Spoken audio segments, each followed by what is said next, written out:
नमस्कार साथियों, स्वागत है आपका इमरजेंसी केयर ऐप में। आज हम वैक्यूटेनर के बारे में जानेंगे। कौन कौन से सैंपल कौन से वैक्यूटेनर में भेजते हैं, किन कारण से इन वैक्यूटेनर में ब्लड सैंपल ख़राब नहीं होता है। तो चलिए शुरू करते हैं वीडियो को। देखिए, सबसे पहले जानते हैं वैक्यूटेनर कितने प्रकार के होते हैं। देखिए, वैक्यूटेनर जनरली रूप से 5 प्रकार के होते हैं। फर्स्ट होता है EDTA, दूसरा है प्लेन वाइल, तीसरा है सोडियम फ्लोराइड, चौथा है सोडियम साइट्रेट वाइल्स, पाँचवा है हेपारिन। एक एक करके इन सबको जानते हैं। देख, purple and lavender top tube, ये जो हेमेटोलॉजी लैब में जाता है ये ब्लड सैंपल। इस ट्यूब में EDTA यानी इथाइलिन डायमीन टेट्राएसिटिक एसिड होता है, जो एक एंटीकोगुलेंट है। एंटीकोगुलेंट का मतलब होता है जो ब्लड को क्लॉट होने से रोकता हो। यह ट्यूब रक्त में उपस्थित कैल्शियम को नष्ट कर देती है, जिससे रक्त नहीं जमता है। इनमें कौन कौन से सैंपल भेजते हैं? इसमें CBC है, कंप्लीट ब्लड काउंट। CBC में क्या क्या आता है? देखिए, TLC हो गया, HB हो गया हीमोग्लोबिन, TLC हो गया टोटल ल्यूकोसाइट काउंट, DLC हो गया डिफरेंट ल्यूकोसाइट काउंट, MCV हो गया मेन कर्पस्कुलर वॉल्यूम, MCH हो गया मेन कर्पस्कुलर हीमोग्लोबिन, ESR हो गया एरिथ्रोसाइट सेडिमेंटेशन डेथ, HbA1c हो जाए ग्लाइकेटेड हीमोग्लोबिन। देखिए, HbA1c एक ऐसा टेस्ट है जो ये ब्लड शुगर का टेस्ट है, जिसमें शुगर का माने यानी चीनी रोग, जो चीनी रोग होते हैं जिसको डायबिटीज़ बोलते हैं, वो सैंपल इसमें HbA1c होता है जो इसमें भेजते हैं। डायबिटीज़ का एक ऐसा HbA1c एक ऐसा सैंपल है जो इसमें जाता है।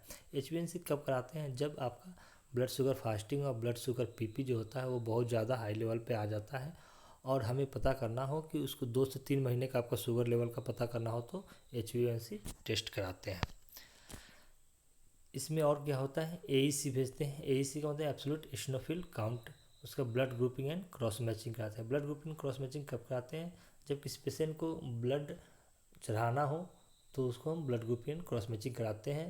उस पेशेंट का उस कौन सा ब्लड ग्रुप है जानने के लिए कि कौन सा ब्लड ग्रुप है, ताकि उसका ब्लड लेने में उसका रिएक्शन ना हो।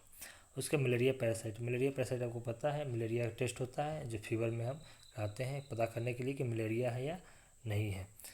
उसके बाद RBC काउंट है रेड ब्लड सेल काउंट। आपके शरीर में कितना रेड ब्लड सेल काउंट है इसका पता करने के लिए हम इसमें ब्लड सैंपल भेजते हैं। और इस सैंपल में एक नोट और क्या है, इस सैंपल लेने के बाद में ट्यूब को सेक करना होता है, ताकि इसका जो एंटीजन होता है इसमें ब्लड में अच्छी तरह से घुल मिल जाए, ताकि ब्लड को क्लॉट होने से रोक के। उसका दूसरा आता है आपका, ये भी EDTA ट्यूब है, लेकिन इसका क्या होता है, टॉप कलर क्या होता है, पिंक कलर का होता है। देखिए, हर एक ट्यूब जो होता है उसके जो टॉप होते हैं उसके कलर से हम पहचानेंगे उसमें कौन कौन से केमिकल एंटीजन मिले होते हैं और कौन कौन से सैंपल उसमें भेजते हैं। ये भी EDTA ही ट्यूब है। इसमें cross matching, group and save and Coombs test करते हैं। उसके आगे आगे रेड टॉप ट्यूब, इसको प्लेन वाइल बोलते हैं। प्लेन वाइल इसलिए बोलते हैं क्योंकि इसमें कोई भी एंटीजन नहीं मिला होता है। ये एक स्टाइल बोतल होता है। स्टाइल का मतलब इसमें कोई भी बैक्टीरिया वायरस नहीं होता, इसको स्टाइल करके अच्छे से रखा जाता है ताकि ब्लड आपका ख़राब ना हो। इसका इस्तेमाल सभी प्रकार के सीरोलॉजी टेस्ट के लिए किया जाता है। सीरोलॉजी टेस्ट कौन कौन से होते हैं? LFT हो गया, लीवर फंक्शन टेस्ट, इसमें आपका आ गया टोटल बिल्डोबिन आ गया, SGOT हो गया, SGPT हो गया, इसमें डायरेक्ट बिल्डोबिन हो गया, इनडायरेक्ट बिल्डोबिन हो गया, वो LFT में आते हैं। RFT या KFT, RFT या KFT दोनों एक ही टेस्ट है। RFT यानी रीनल फंक्शन टेस्ट, KFT यानी kidney function test. Renal function test या किडनी फंक्शन टेस्ट दोनों सेम ही है, किडनी को ही मेडिकल टर्म में रीनल बोलते हैं। उसका हो गया आपका लिपिड प्रोफाइल। लिपिड प्रोफाइल में आपका टोटल कोलेस्ट्रॉल हो गया, TG यानी ट्राइग्लिसराइड हो गया, HDL में हाई डेंसिटी लिपोप्रोटीन हो गया। उसका LDL का होता है लो डेंसिटी लिपोप्रोटीन। इससे पता चलता है कि आपके शरीर में गुड कोलेस्ट्रॉल की मात्रा कितनी है, बैड कोलेस्ट्रॉल की मात्रा कितनी है, कोलेस्ट्रॉल बहुत ज़्यादा तो नहीं बढ़ गया है। कोलेस्ट्रॉल बहुत ज़्यादा बढ़ने से क्या हार्ट अटैक के भी चांस होते हैं, इसलिए ये टेस्ट कराते हैं। CRP हो गया, C रिएक्टिव प्रोटीन हो गया, G6PD हो ग्लूकोज 6 फॉस्फेट हो गया। डेंगू सीरोलॉजी होगा। डेंगू सीरोलॉजी का मतलब आप जानते हैं IgG IgM होता है, जो डेंगू का टेस्ट होता है वो इसमें भेजते हैं। विडाल टेस्ट हो गया। विडाल टेस्ट क्यों आता है? विडाल टेस्ट एक टाइफाइड का टेस्ट है। थायराइड प्रोफाइल हो गया, T3 T4 TSH। TSH का मतलब है थायराइड स्टिमुलेटिंग हार्मोन। उसका बाद होगा सीरम प्रोलैक्टिन भी इसमें भेजते हैं। उसके बाद आगे आ गया yellow top tube. Yellow top tube को हम SST बोलते हैं, शॉर्ट में SST बोलते हैं। उसका फुल फॉर्म होता है serum separating tube. Serum separating tube इसलिए बोलते हैं कि इसमें क्या होता है, ब्लड और सीरम को दोनों को अलग अलग किया जाता है और इसमें सीरम से टेस्ट किया जाता है। हमने जो पढ़ा था उसमें ब्लड से टेस्ट किया जाता है और इसमें होता है सीरम से टेस्ट किया जाता है। This tube also called serum separating tube. इस ट्यूब को सीरम सेपरेटिंग ट्यूब भी कहते हैं क्योंकि इसमें रक्त से सीरम को अलग किया जाता है। This tube used for all serological test, जितने भी सीरोलॉजिकल टेस्ट होते हैं वो इस ट्यूब की सहायता से करते हैं। इस ट्यूब में कौन कौन से एंटीजन होते हैं? देखिए, इट कंटेन्स 2 एजेंट्स। इसमें 2 एजेंट्स पाए जाते हैं, 2 तरह के एजेंट्स पाए जाते हैं। फर्स्ट है सिलिका पार्टिकल। सिलिका पार्टिकल क्या काम करता है?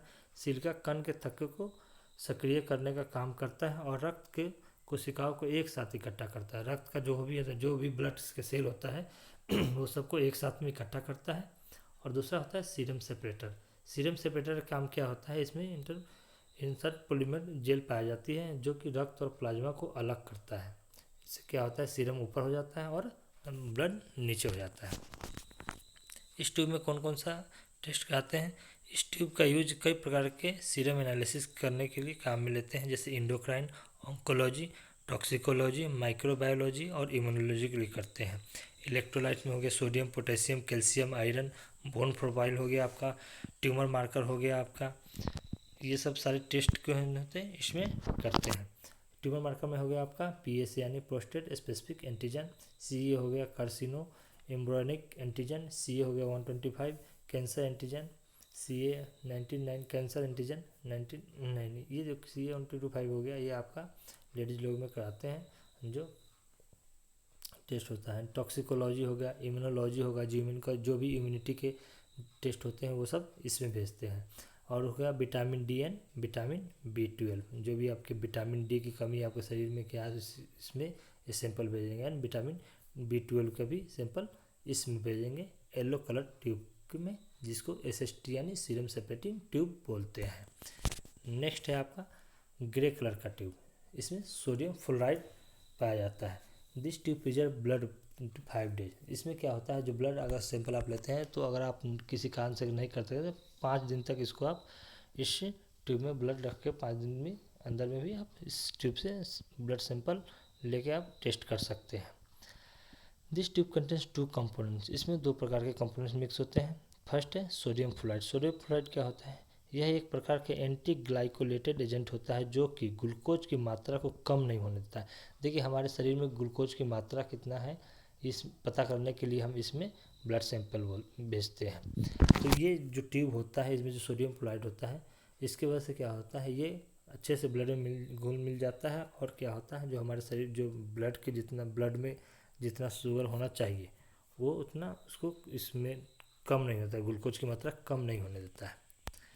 उसका दूसरा आता है पोटेशियम ऑक्सीलेट। यह एंटीकोगुलेंट होता है जो रक्त को जमने से नहीं देता। एंटीकोगुलेंट के बारे में पहले ही बता दिए हैं कि वो ब्लड को क्लॉट होने से रोकता है। इसमें कौन कौन से टेस्ट भेजते हैं सैंपल? FBS हो गया यानी फास्टिंग ब्लड शुगर हो गया, PPBS हो गया यानी पोस्ट प्रेंडियल ब्लड शुगर हो गया, RBS हो गया यानी रैंडम ब्लड शुगर हो गया, दूसरा है GTT यानी ग्लूकोज टॉलरेंस टेस्ट हो गया। देखिए, FBS जो होता है वो खाली पेट लिया जाता है। अर्ली मॉर्निंग सबसे पहले ब्लड फास्टिंग ब्लड शुगर लिया जाता है, जिस समय पेशेंट कुछ भी नहीं खाया हो, कोई भी चीज़ नहीं खाया हो तो उसमें उस समय में FBS भेजते हैं। और PPBS होता है जो फास्टिंग लेने के बाद में ब्रेकफास्ट के 2 घंटे के अंदर में ये सैंपल लिया जाता है। और RBS है रैंडम ब्लड शुगर, ये कभी भी किसी भी टाइम आप कर सकते हैं। GTT होता है ये ग्लूकोज टॉलरेंस टेस्ट होता है। इसमें क्या होता है, इसमें पेशेंट को ग्लूकोज पिलाया जाता है और उसमें सैंपल 1-1 घंटे के बीच में अंतराल में लिया जाता है। उससे पता चलता है कि शरीर में अगर ग्लूकोज की मात्रा बढ़ती है तो इसका शरीर कितना शुगर लेवल बढ़ रहा है, इसलिए टेस्ट कराते हैं। उसके बाद आ गया आपका light blue colour sodium citrate. Light blue colour, इस वेक्यूटेनर को हम कैसे पहचानेंगे? इसका टॉप जो होता है ये लाइट ब्लू कलर का होता है और इसमें सोडियम साइट्रेट पाया जाता है। This tube contain 0.5 ml sodium citrate. इसमें कितना होता है? 0.5 ml सोडियम साइट्रेट होता है। This tube can preserve only 1 hour. इसमें क्या होता है, इस जो ब्लड सैंपल होता है 1 घंटे के लिए ही आप इसमें प्रिजर्व कर सकते हैं। ये सबसे इंपॉर्टेंट देखने वाली बात है कि इसमें ब्लड सैंपल 1 घंटे के लिए ही प्रिजर्व कर सकते हैं। अगर 1 घंटे से ज़्यादा अगर आपने इसमें ब्लड लेके आपने कलेक्ट करके छोड़ दिया तो आपका ब्लड सैंपल जो होगा वो ख़राब हो जाएगा। इसमें ट्यूब में कौन कौन सा ब्लड सैंपल भेजते हैं? BT हो गया यानी ब्लीडिंग टाइम हो गया, CT हो गया यानी क्लोटिंग टाइम हो गया। ये सब जो टेस्ट होते हैं ये हम जब किसी पेशेंट का सर्जरी होना होता है तो उस समय इस सब का ये टेस्ट कराते हैं। BT CT हो गया, PT हो गया, प्रोथ्रोम्बिन टाइम हो गया, APTT हो गया, एक्टिव पार्शियल प्रोथ्रोम्बिन टाइम हो गया, कोगुलेशन स्टडी के लिए भी इसमें ब्लड सैंपल भेजते हैं। और नेक्स्ट आ गया आपका ग्रीन कलर ट्यूब। इसमें इसको हेपरिन ट्यूब भी बोलते हैं। इसमें सोडियम हेपरिन मिक्स होता है। इस ट्यूब के अंदर में सोडियम हेपरिन पाया जाता है। इसमें कौन कौन सा टेस्ट भेजते हैं?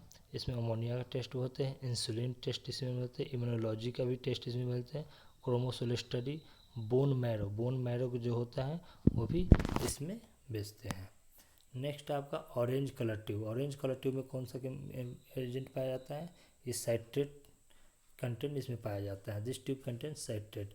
इसका यूज हम इम्यूनोलॉजी एंड टॉक्सिकोलॉजी के लिए करते हैं। Thanks for watching. पूरा वीडियो देखने के लिए थैंक यू। नेक्स्ट वीडियो हम आपको ब्लड सैंपल के बारे में लेके आएंगे। कौन कौन से ब्लड सैंपल में कौन कौन से बीमारी में कौन से ब्लड सैंपल कराते हैं, इसका क्या मतलब है, ह्यूमन मेन में कितने होने चाहिए, फीमेल में कितना इसका रेंज होना चाहिए, इसके बारे में हम आपको नेक्स्ट वीडियो में बताएंगे। तब तक के लिए जय हिंद।